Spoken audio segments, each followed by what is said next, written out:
Good morning, and thank you everyone for turning out. It's really a great turnout. Two things. You've probably been to JPL talks before, or some of you may have. I'm not going to do the usual JPL talk. I could give you all the cool stuff we're going to work on, and we'll see some of that. But what I'm going to try to do is tell you how we come up with the ideas for that cool stuff. That's the point. Also, I've seen a lot of TED Talks. And I know I'm supposed to walk around the stage and wave my hands and finish every sentence on a squeak like this. But I'm British. I can't do that. So you get what you get. All right, so this is how we do innovation. Some of you know what we do at JPL. You may know us for the Voyager mission. One of them is beyond the boundary into the interstellar medium, left our solar system. You probably know us for the Mars rovers and all the people screaming in the rooms when we land on Mars. You may know us for Cassini. We've had a mission at Saturn for a long time, 10 years. It's discovered amazing things about Saturn, including the fact that one of the moons is a likely place to go look for life, and maybe free samples we could go grab. You may know us for exoplanets. Led the Kepler mission. We found now a couple of thousand planets around other stars, established that roughly half the stars in our galaxy have planets, and that there's a good fraction of those that are in what we call the habitable zone, which was also called the Goldilocks zone, which is where you can have liquid water. But it turns out that that zone extends because the big Jupiters we found are warm enough to have moons with liquid oceans like the ones at Jupiter and at Saturn. We also do a lot of Earth science. So a lot of climate science and Earth science observations that are done by NASA. We provide more than 50% of those observations. So when you hear people talking about sea level, we made those measurements. When you hear people talking about ice sheets and how they're melting, we made those measurements. When you hear people talking about greenhouse gases in the atmosphere and how they've grown and are distributed, we made those measurements. So what's our culture? It's important to ground yourself in the culture first to see what results in innovation. So we have a culture that includes decades-long programs. So we're able to think long-term. Mars exploration, we started to map that out 40 years ago. We've had a continuous presence at Mars for 15 years. So it's a long-term kind of thing. But within those programs, we have one-off standalone projects. They can often take a long time to get going. The average is 13 years. So you have to think long-term also. But individual projects that achieve objectives within a program. And then all of our work is competed. Nobody gives us money and says, work out what to do with it. Okay, as a federally funded R&D center, we have to compete, whether formally or informally, for every dollar that we spend. That means with other NASA centers, but also with industry as well in some cases.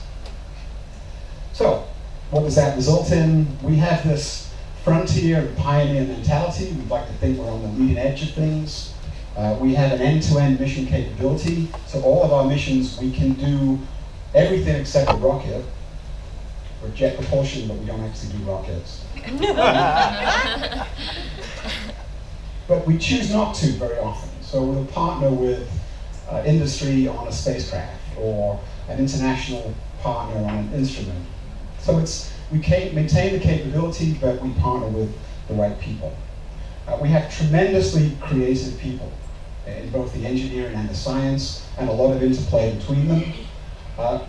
I talked to other NASA centers and people outside what they think of us, and a common theme is always, I get the impression you think you can innovate your way out of any problem, and by the looks of it, you can. So that's our mentality, and we do thrive on this competition that we have. The negative sides to that are not invented here syndrome. So we tend to be a little insular sometimes, and if something comes from outside, we're not as eager to adopt it. And sometimes we competed so hard, it's very difficult to see the same people as partners in the future.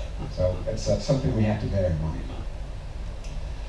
So let's talk about innovation and what it is for a moment. So It's not the same as creativity. We have lots of people with lots of ideas. Our lab director, Charles Alauchi, is retiring, but he'll tell you that you scratch any JPL and 5 great ideas will come out.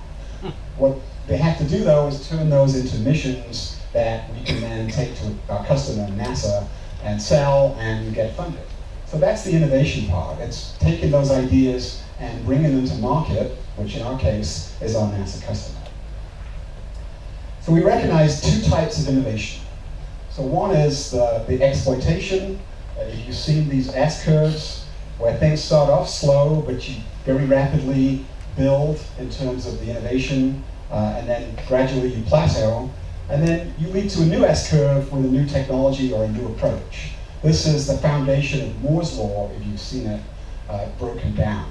But Moore's Law resulted because the chip manufacturers moved from technology to technology. Once the technologies they were using saturated in capability, they jumped to a new one.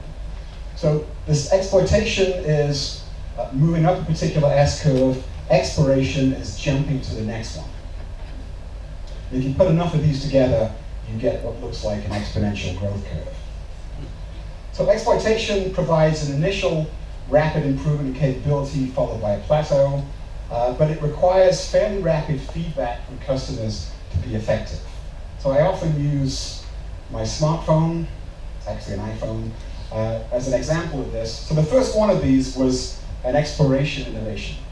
Fantastic embedding of one set of technologies in a beautiful new object. But I'm now on version 5, I haven't got to 6 yet, and 4 to 5 was really not that big a leap. Slightly faster, slightly less clunky, but it's an exploitation that required rapid feedback from you and everyone as customers to enable that to go forward. But exploration, where you leap to the next level, applies very well to one-off space ventures, like a space mission, where our opportunities occur on decadal timescales. So in this, we try to strive for the next generation in performance in several areas on every mission. And basically, this comes from Zoe Sainfarber's work. She's a great researcher in space policy. She's at George Washington University. And she basically says, look, you may as well swing for the fences in terms of space missions, because your opportunities to do so don't come along often enough, and you don't get rapid enough feedback from your customer. So our customer actually gives us decadal surveys, where every 10 years they tell us, okay, this is the direction for the next 10 years. So we may as well swing, and we do.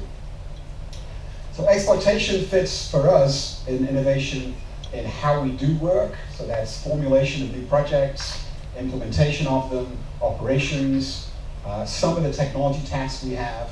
But exploration fits really the kind of work we do, what work we actually do, the missions, the instruments. And our director encourages to dare mighty things. It's all over the lab and all over our website. So that's what we really mean by this. I manage the Innovation Foundry, where a lot of this innovation takes place. And here's our bricks and mortar. So this is the building we're in, called Project Formulation. We're continually coming up with new ideas or helping people with new ideas, mature them to the point where they're good to go for a full-up proposal or a flight project to NASA. So we came up with this concept a few years ago of the concept maturity level. One of my colleagues, Randy Wesson, was responsible for this. He's talked of these before. So the idea of CML 0 is the light bulb going off. Someone has an idea, but then you go out to a bar and get drunk and write it down on a cocktail napkin so that you have something to record. And then we do an initial feasibility, and we call that CML 2. And then we say, well, we can't fix a solution too early because we're going to be a decade doing this. Let's explore the trace phase to see we've examined all possible options and all possible ways to do this. So we can look for the most cost-effective way of doing it and the one that gives us the best return for the dollar. That usually results in 1 or 2 point designs, so something we've done in quite good detail, and then a baseline concept that we can go propose, and then that matures and becomes, someone said they were doing project management, what you recognize with an integrated master schedule and an integrated project plan and all of that good stuff by the time we get to these higher maturity levels.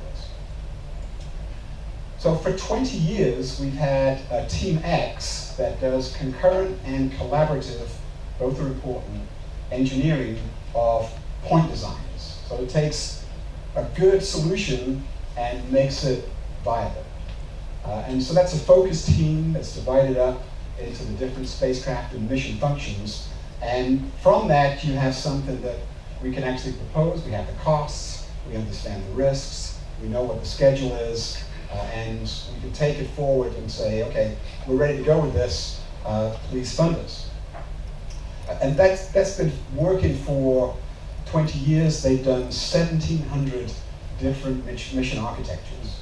So when I say I'm a mission architect, what I mean is I've led lots of studies like that that have come up with a viable architecture.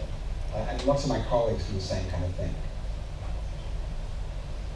But we realized we needed a team for the earlier stages. So we came up with the A team. Sorry, we're not very good at picking up names, but A team for this, where we take an initial idea or an objective. Very often we start a study and someone says, I know we need to do something about measuring greenhouse gases, but I don't know what it is.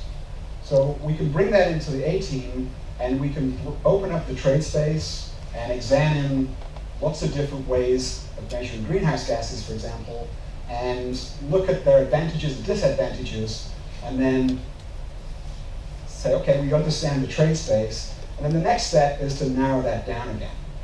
So once we've opened it up, we then start to whittle it down based on some further study.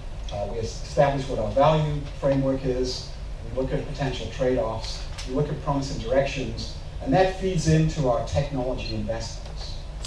So it drives what we like to invest in terms of our technologies. And we have a lab budget for internal investments like most major companies engaged in innovation would do. So that's the sort of framework of maturing the concept. Let me show you how it works. So a couple of years ago, we had an A-team study where we said, what can we do with CubeSats at Mars? For those of you that don't know, CubeSats are the size of a loaf of bread spacecraft that do what the largest spacecraft can do, but not quite as well. So we can't put big instruments on, but again, using my iPhone has pretty decent camera on it, pretty decent microphone, a GPS, it's got a communicator, so it can do wireless communication. You can put all of those things on a CubeSat and take it to Mars and do stuff with it. So we came up with about 200 ideas. They included, let's land on Phobos and Deimos, we've never been there. Let's grab a sample and analyze it. Let's put a GPS network up there for when the biggest spacecraft arrive. Let's put a weather system in there. Let's land with micro landers. You can imagine what that looks like. Some of those ideas went to what we call Team XC, which is our CubeSat flavor for Team X, where we specifically designed CubeSat missions. And one of those became Marco. Marco is a Mars Cube 1 concept. And the idea is to use a CubeSat. This is what we call a 6U CubeSat, so it's actually the size of a shoebox. It has 2 antennas on it, 2 radios. One is a UHF radio, that's long wavelengths, meters. The other is a short wavelength radio, X-band. Here's the antenna for it. And its function is to relay signals from the InSight lander as it lands on Mars. Why do we need to do that? Well, if you look at the graphic here, you see these 2 CubeSats make their way to Mars. InSight, when it lands, is out of view from Earth. So even though there's a light delay, we'll eventually get signals back, but not during the time, the few critical minutes where it lands. I'm sure you've all seen the 7 Minutes of Terror video. Well, this is 7 Minutes of Terror for this team, where they don't know what's going on, and they never will without something like this. So these 2 CubeSats do a flyby, and they relay the data from InSight as it lands, when the parachute deployed, how rapidly they were moving, what the atmosphere density was, etc. Back to Earth in essentially real time with the time delay included. So these would be the first interplanetary CubeSats. So lots of people have been doing CubeSats for about 15 years. They've all kind of been like Sputnik. They've been launched up in Earth orbit and they've gone beep, beep, beep, beep, beep, and that's great. These are actually doing real engineering contributions to our missions. We've also come up with a number of science-grade CubeSats.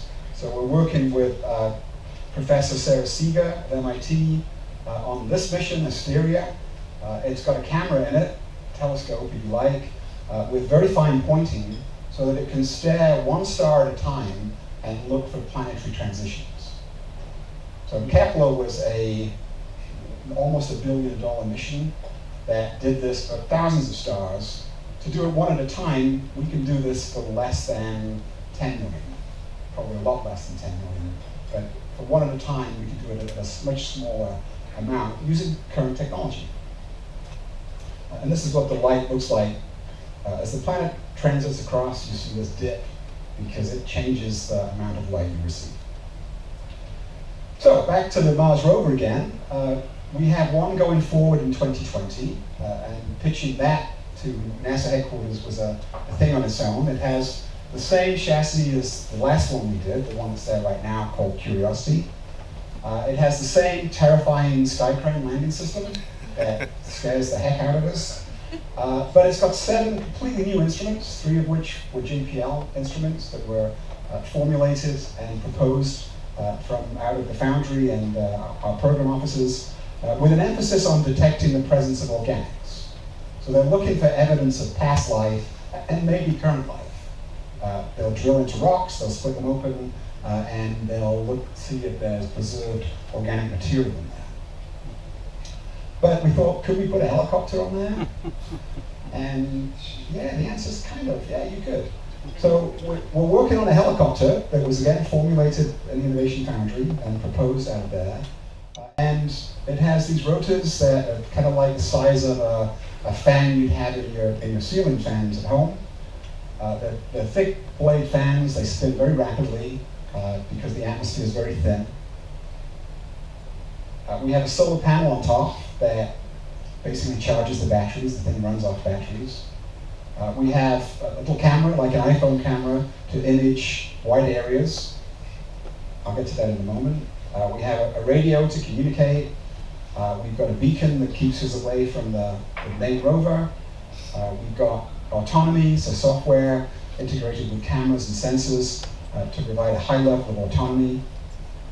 We've got thermal heaters to survive the night. We've got these landing lights. So you might ask, besides a cool thing to do, what's the point of this? Well, the point is the rovers only travel 100 meters a day. Why do they only travel 100 meters a day? Because they can only see 100 meters. And the team are scared stiff of falling into a sand trap. So you don't move beyond the terrain that you know and understand at any time. So this would allow us to scan 600 meters in a single 3-minute flight every day. So we could move the rover a lot faster and map its track out much quicker if we had this. But as a demonstration, it leads to much more capable missions in the future. We can imagine a mission where we only send a helicopter, and the helicopter's got far more capable instruments, or a pack of instruments that it loads up and then goes to interrogate different terrains. We also are looking at things like engineering the solar system.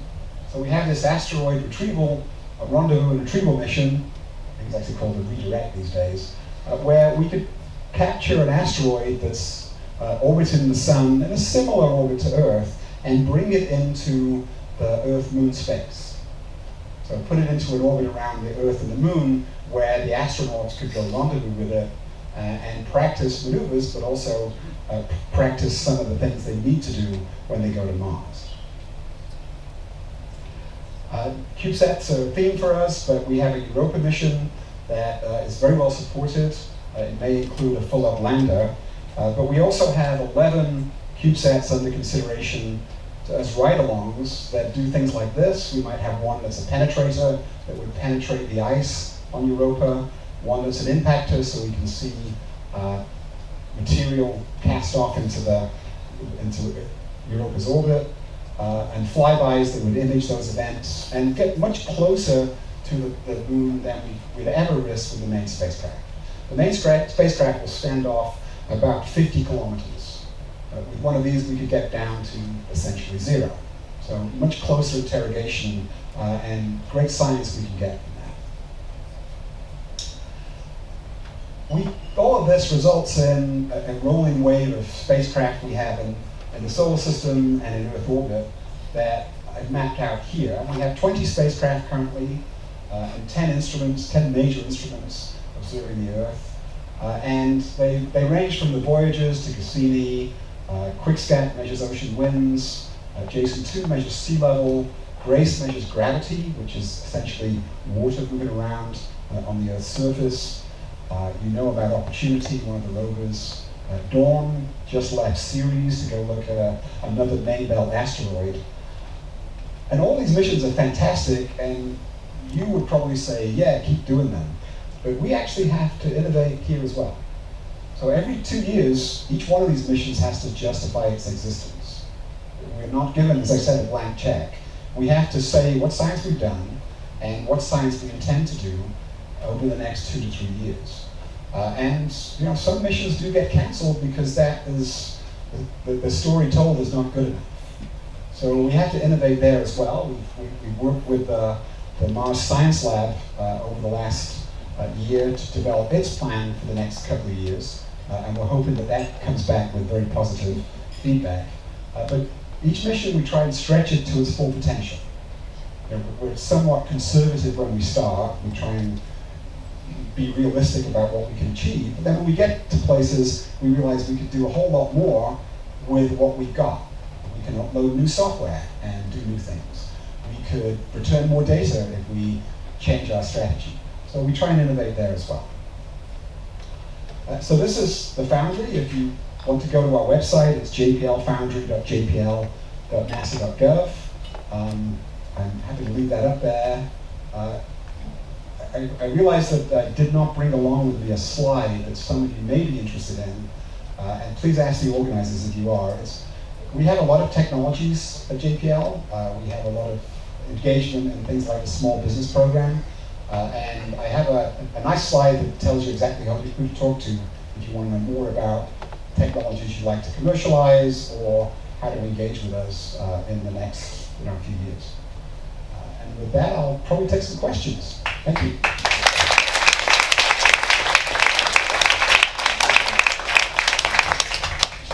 Great talk. Thank you so much for sharing that. It's really interesting to see how JPL is using innovation and just gathering data and piecing together teams to actually help create a justification and updates for space exploration programs. I think it's really cool. And I think even though we don't really have the engineering, well, some of us do, the engineering background, that really technical mindset, I'm sure we could all learn something from this for our own startups. So we're going to do Q&A now. John is going to walk around with the mic. If you have a question, raise your hand. We'll get it answered. And if you want to share stories and whatnot, Tony, will you stick around a little bit afterwards? Sure, yeah. Okay, cool. So if you have comments and stories you'd like to share, offline, please.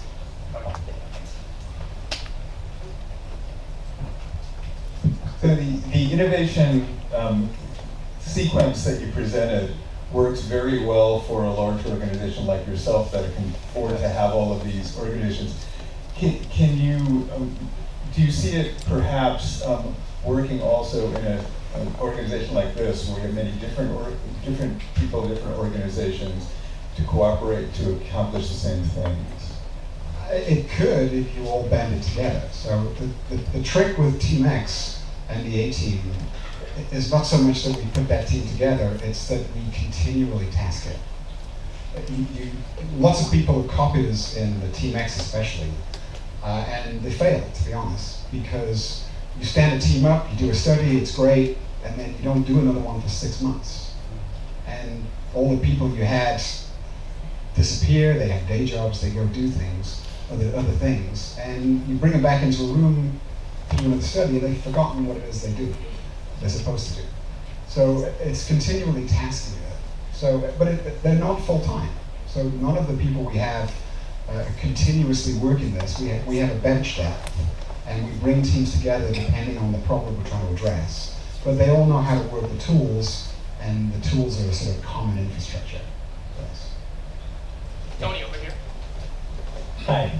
So I also have a question about the innovation progression that you showed, where you have an idea and then you choose some of those ideas and you start exploring, and you pick some, and I'm sure there's some that you throw away and so on, working their way all the way to a mission that's viable and that you're able to pitch. Yeah. I'm wondering, I mean, that seems like a pretty complex process to manage. What tools do you use to manage, to capture those ideas, to then also like vote on those ideas, choose them, and so on? What tools do you use to manage that?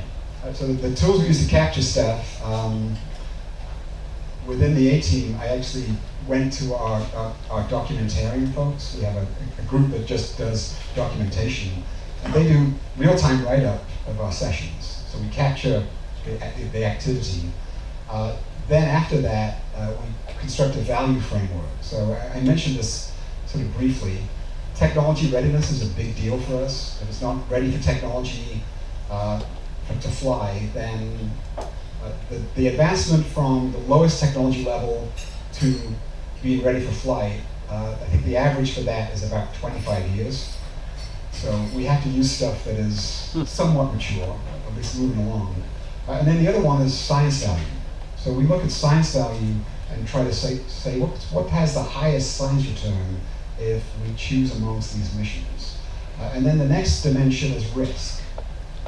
Technology is part of that risk, but overall, if we're trying to build a space station-like vehicle, we know how much that costs, and it's not comparable with the Mars rover. It's a lot more. So we try and scale what we do to fit the available funds, because NASA caps things, and very often the competed opportunities have a very hard cap on them. So you want to estimate the cost, but also evaluate the risk of exceeding that cost as you develop the project. So science value, technology readiness, risk, and cost. Over here. So back here. So continuation maybe of this thing is there's a real parallel between what you're doing in your exploitation projects and in a typical startup, where little is known and much is assumed. Yeah. And so could you talk a little bit about how you force the assumptions, these embedded assumptions, to emerge, and then how you track and test those? Because that's something that startups have to do consistently and well. I can a little bit. So generally, the process is we have a very robust peer review process. So people who were not working on the project will be tasked to review the activity, and they'll bring their knowledge and experience to that. Kind of a devil's advocate. Definitely a devil's advocate. I mean, I've been told, I remember my first review ever, it's less severe than this these days, but my first review ever at JPL, someone told me I had a nerve to pick up my paycheck at the end of the week. So after that, nothing anyone says to me really it can't get any worse. So we actually do challenge each other very strongly, so that when we go outside, we basically can answer all questions. But how about sort of in the process? Are there things where you sort of say, and I think you're doing this, but sort of say, okay, here are 5 key assumptions, and here's how we're going to test them. I mean, that's basically what you're seeing in the process. Yeah, so the technology readiness, for example, we definitely will take technologies and say we need to do this environmental test to show that it will operate in the radiation environment we expect at Jupiter. So we'll go do that.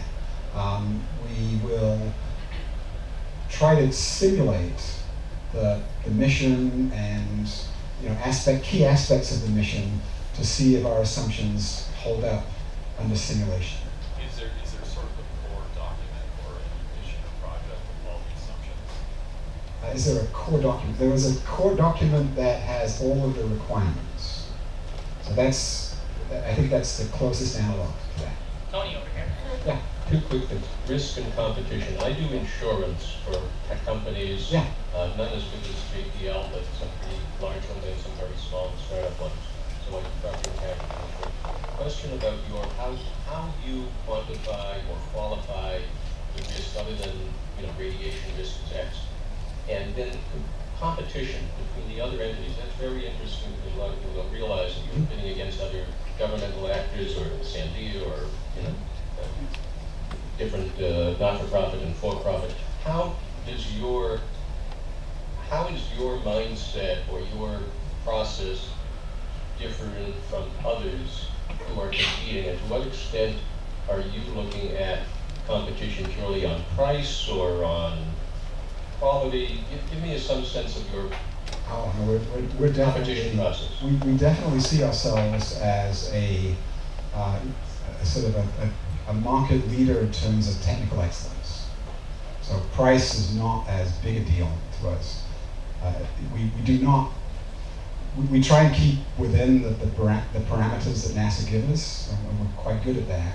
But we don't have as an objective to reduce the cost of the Mars rovers from 2 billion to 10 million. That's not part of our reason to be. Our reason to be is to do the next more capable mission that NASA will redefine. But you mentioned risk management and mission assurance. So we actually do both of those things. So we have a fairly healthy risk management program that looks at lessons learned across all NASA projects. So on our big projects, you have to go through everything anyone ever learned about a space mission and show why that does not apply to you. And then we look into the team, so the team has to look itself at what it thinks its risks are, and then we evaluate those and we work them off. So we have a lot of project management at JPL is risk management and reducing the risk to get to the point where we can launch successfully. We also have an independent mission assurance function. So every team has a referee, if you like, that looks at the overall quality and the overall parts and software robustness, and will pronounce on whether those are good or bad. And they're semi-independent. So they obviously talk to the project manager, but they also talk to our director of applied projects. And if they say this project's going south, it gets a good hard look. And can you give one example, name names or not name names, can you give one example about that competition and another in your process? Yeah, so we're currently engaged in the discovery competition. I led one of the missions that I hope will finally go forward. It was the Venus mission to go map the surface geology and geophysics at Venus. We haven't been there in 25 years. There's a lot we don't know about our sister planet. We learned a lot of Mars in the last 25 years, but Venus now. In competition with that is from Goddard Space Flight Center is a Venus probe that will probe the atmosphere and it has a 1 hour lifetime before it dies when it hits the surface. And it's going to look at the noble gases in the atmosphere, and those are things like xenon, argon, krypton. And from the ratios of those and their isotopes, you can determine where Venus formed in the solar system and something about its history. We don't know a lot about Venus and how it formed. It's a bit of a mystery. So we get at it from the geophysics and what we see from the surface. They get at it from the atmosphere, and we're in competition. So who has the most robust mission concept, mission architecture? Who has the most confident cost estimate? Who has the lowest risk? That's probably the one that's going to win. And yours is a lasting probe penetrator, or? It's an orbiter. So my background is radar. So the primary instrument is a synthetic aperture radar. It maps. We had a mission in 2000 called the Shuttle Radar Topography Mission, which you don't know about it. You should all know about it because it's why the aircraft you fly on don't crash into mountains. It produced the most detailed and consistent digital elevation map topography of the Earth that's ever been produced in hundreds of years, and is the basis for Google Maps topography, everybody's topography, and that's a mission we flew at Earth. We're trying to repeat the same trick at Venus. Next question. Let's take another question. How much to deploy that versus others? They're both about the same, so they're both on the order of 500 million. Over here, next question. Over here. Okay, sorry. What's the state of the art as far as nanosets are concerned with regards to ground resolutions? Like, what is the lowest resolution that, or the highest resolution that they capture? So I think that Planet Labs, which is a CubeSat, can do 3 to 5 meters, they claim. Skybox, which is now called Terabella and was bought by Google, they have a bigger, it's still a microsat, but it's bigger. It's the size of a TV, an old tube TV kind of a thing. And it can do less than a meter. And it also does video, which is, if you've ever seen it, it's very cool. They have video of planes taking off and all kinds of stuff like that. So that's in terms of the optical. With radars, we haven't yet got to the point where we can put radars on microsats, but there are several groups working on that, and I think there we're looking at the 5 to 10 meter range. So big enough to see ships and trucks and things like that. Over here. Hi, so working in kind of bleeding edge technologies, trying to innovate very quickly and very fast, there's a tendency for failure. So how does JPL kind of handle failures, and is there like a system that you guys implement to try and capture the learnings from that to be applied for future missions? So we handle it through fear. But basically it's system engineering. We take system engineering very, very seriously. And I actually teach system engineering classes for Caltech. And one of the common things we try to get across is you system engineer for failure, not success. So you have to worry about every possible failure mode for your mission and make sure you've run all of those to ground before you fly. So it really is, fear of failure is a strong driver for us. Over here in the middle. Hi. Yeah. Quick question for you. Obviously, with any sort of deep space exploration, the challenge, or one of the limiting factors, is how much thrust you can get, or how much change in momentum you can get per unit of fuel. And one of the key innovations would be if you could either improve your delta V, or if you could improve in such a way that you didn't need to, such as a thin enough material for a light sail, a mag sail, or an ion drive. Which of those do you see as most promising currently? What changes do you see in the technology or the technological limitations for each of those? So it's a huge subject, but to be honest, propulsion is probably the most disappointing area of technology.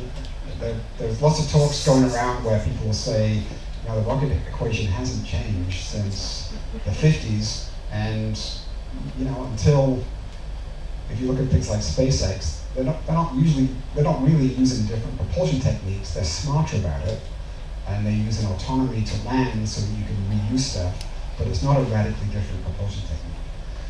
We use ion drives, so Dawn is an ion drive mission. Yes. And it went out to the main belt of asteroids, first time we've ever actually been there and stopped. It wound into orbit around one asteroid, Vesta, and then wound out again and into orbit around Ceres, and now it's gone to the third. So that's great, but we need solar power to do that. And we have Juno that arrives at Jupiter in July 4th, July 4th is the date. And it's a solar-powered mission to Jupiter, which is the first time we've ever done that. But its solar arrays are as long as this room. So, that's not going to be on a small spacecraft, it's going to be on the bigger ones. They each provide 18 kilowatts total power at Earth, and when you get to Jupiter, it's 100 times less. So propulsion is disappointing. Solar sails, they're cool, but they also are limited to, they only work well close to the sun. We don't have nuclear power packs that can supply power to ion drives, so that's a challenge. So it's an area where we really need some big breakthroughs. One last question. Yeah. Oh, okay. I appreciate all the science, and I'm actually in the finance industry, so innovation is really important. And one of the things that I'm really interested in is how do you sell the value, and what are the questions that you guys go through when you're deciding how to present why this mission will be valuable? Science first. So science is the first thing. Then there's sort of there's usually a coolness factor. You know, what is it that's cool about this mission that would excite the general public? Because scientists can get very introverted about their subject. So you want to be able to describe it to the people you go home to, and they'll say, yeah, that's pretty cool. And then after that, it's the technical feasibility. As I mentioned, cost and risk come into it. And I mentioned cost reduction is not a significant driver for us, but we do try to look for the lowest cost solution for a given problem. So did I answer your question? I guess you got to quantify coolness in a way. We love it when we get a ton of hits on Twitter, and we get when the usual metrics. All the headlines, the usual metrics. You know the guy who's writing the check. How do you explain? Actually, I'll tell you a story. We often look at Mars because our Mars missions are very high profile, and someone said, we've got to look what we did because we had this massive spike in 2007 when Mars just went off the roof as a Google search word. Oh, great! Now let's go look what we did. Did we publish a paper or something? No. It was Bruno Mars' first album. So you have to put it into perspective. You don't appeal to everybody. Excellent. Thank you so much for your question.